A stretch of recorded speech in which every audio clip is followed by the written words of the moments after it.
Are you cutting large format porcelain and finding that you're getting some imperfect cuts using your tile snap? Well, I'm going to show you a couple different tips that'll help you get nice straight cuts.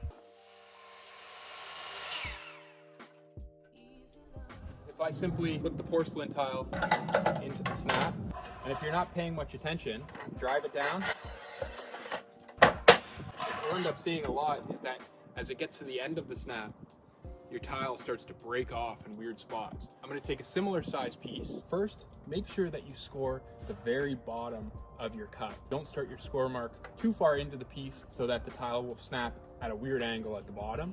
And the other tip I want to show you is to always maintain pressure along the spine of the tile snap.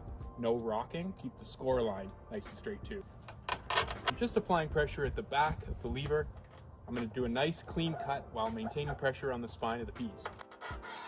Once you get to this point, switch your hand back. Make sure that you're still applying pressure in that exact same spot so the tile hasn't moved, and just give a couple bops on the end of the lever. Perfectly straight cut. 2 simple tricks that'll really help you do nicer cuts and stop wasting tiles.